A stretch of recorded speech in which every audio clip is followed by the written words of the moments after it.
100세 시대에 사는 우리의 가장 큰 관심사 중 하나는 아무래도 장수하는 방법일 텐데요. 장수하기 위해서 꼭 한 가지 하지 말아야 할 것이 있습니다.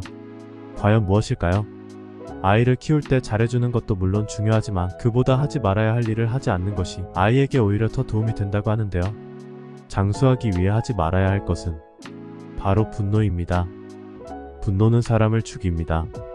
누군가에게 모욕, 무시, 배신, 사기, 폭행을 당하거나 피해를 입으면 마음속에서 분노와 적대감 같은 부정정서가 솟구칠 것입니다. 사실 화내기 좋아해서 화내는 사람이 어디 있겠습니까? 하지만 꼭 기억해야 할 것은 이런 부정정서는 1차적으로는 자신을 더욱 힘들게 만들고 나아가 주변 사람과 자신이 포함된 조직에도 해를 끼칠 수 있기 때문에 컨트롤해서 가능한 한 빨리 해소하는 것이 좋다는 것이죠. 그럼 가장 타격을 입는 나 자신, 분노로 인해 본인의 건강에 직접적으로 어떤 영향이 끼쳐질까요? 연구들에 따르면 분노 수준이 높은 사람들은 대사증후군에 걸릴 가능성이 크며 혈당이 높아지고 인슐린 저항이 생긴다고 합니다. 또한 분노는 심혈관 질환의 주요 원인이 된다고 합니다. 그래서 자주 분노하면 혈압이 상승하고 동맥벽이 손상을 입습니다. 이것이 손상되면 인터로킨6가 분비되고 이는 간으로 가 C반응세포를 준비시키고요. C반응세포는 심장질환의 주요 위험 요소입니다. 따라서 오랫동안 자주 화를 내면 심장마비에 걸릴 가능성도 커집니다. 드라마에서 왜 화내다가 뒷목 잡고 쓰러지는 장면 많이 나오죠.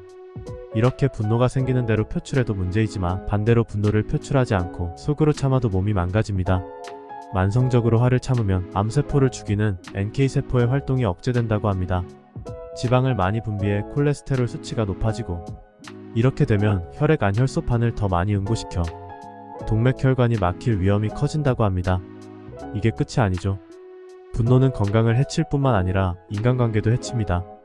그렇기 때문에 개인이나 조직에서 가장 버리고 싶어하는 부정정서가 바로 분노와 경멸입니다. 그렇다면 어떻게 해야 분노를 가라앉힐 수 있을까요? 마틴 셀리그만의 긍정심리학에서는 분노 조절 방법으로 15가지 숫자 세기, 진정 후 표현하기 등을 사용하지만 이러한 방법은 일시적인 효과일 뿐 근본적인 해결 방법은 되지 못한다고 합니다. 분노를 해결하는 근본적이고 유일한 방법은 용서뿐입니다. 우리는 분노와 적대감, 보복, 불만 같은 너무 무거운 과거 부정정서의 짐을 지고 인생을 살아갑니다. 용서란 과거는 과거대로 인정하는 한편 현재를 보듬고 미래를 향해 나아가는 것입니다. 증오, 분노, 안갚음, 책망 따위에서 자유로워지지 못하면 자신을 스스로 괴롭히는 격이 되는 것을 기억해야 합니다. 해묵은 상처는 자기 자신을 과거에 얽어매는 쇠사슬이 돼 발길을 붙잡고 늘어집니다. 그럼 용서는 어떻게 할 수 있을까요? 용서를 베풀려면 마음이 너그러워져야 한다는 것은 잘못된 생각입니다. 용서는 이를테면 마음의 경제학입니다.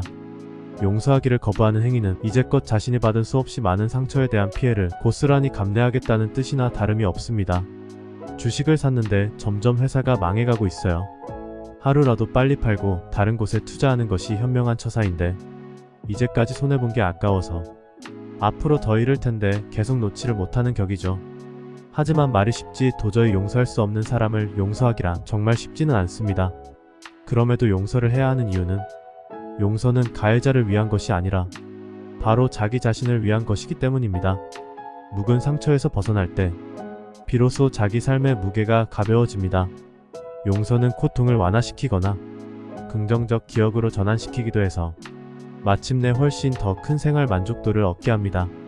베일런트는 용서의 주요 특징을 다음과 같이 요약했습니다. 첫째, 용서는 가해자의 죄를 너그럽게 베주는 것이 아니라 가해자가 참여함으로써 가해자의 미래 행동이 바뀔 수 있도록 기회를 주는 것이다. 이런 점에서 용서는 정의를 포기하는 것이 아니라 진정한 정의를 실현하기 위한 것이다. 둘째, 용서는 과거에 대한 것이 아니라 미래에 대한 것이다. 그렇기 때문에 용서를 한다고 해도 과거의 고통이 사라지지는 않는다. 다만 용서를 하는 사람과 받는 사람이 용서가 이루어지지 않았을 때 겪게 될 미래의 고통을 경감할 수 있을 뿐이다.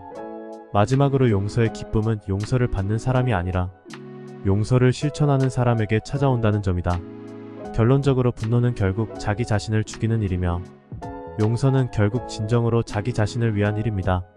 분노를 용서로 승화하여 인생의 진정한 행복을 자신에게 선사하는 삶을 사시지 않겠습니까? 당신을 응원합니다.